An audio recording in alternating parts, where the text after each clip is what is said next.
So one of our big conservation challenges in Oregon sage steppe and really in the Great Basin sagebrush ecosystem is this relationship that we get between wildfire and invasive annual grasses, particularly cheatgrass, where if you get a cheatgrass invasion, you're more likely to get wildfire, and then if you have more wildfire, that tends to favor the cheatgrass.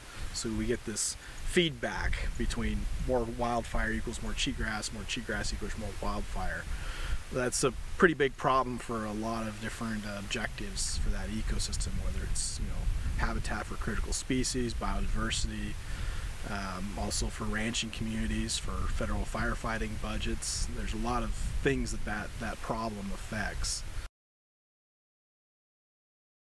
So folks have been seeding with some limited success over the years native species, but we haven't had until fairly recently a good understanding of what the mechanisms were behind seeds surviving to become adult plants and effectively competing against cheatgrass, or planting a seed and it dies, but we don't know when or why.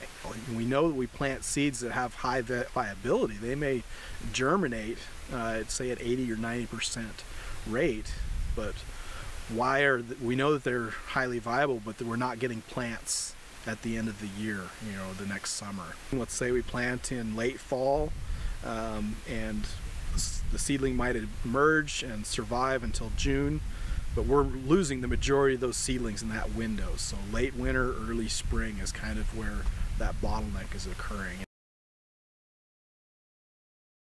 Tested some unique ideas where maybe using some food technology to put native seeds in a pod, or what we call a pillow, and that might provide some advantage, particularly for seeds that would otherwise just be broadcast naked onto the ground, which have a pretty low survival rate, even lower than they would if they'd been planted in the ground like you would in the garden. So at the research facility, we have an imported Italian pasta maker is actually one of the tools, and we also have what's technically called an industrial dough extrusion machine.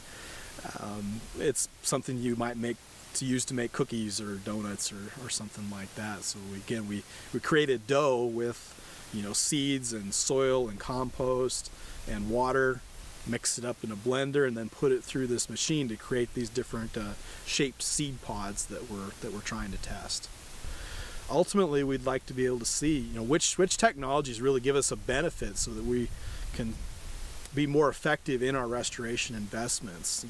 With low success rates currently, we end up really seeing that a lot of our money is wasted when we attempt restoration in these landscapes. So instead of, say, having 90% of that money wasted, if we up that restoration success, are we getting more bang for our buck ultimately by using the seed technology potentially?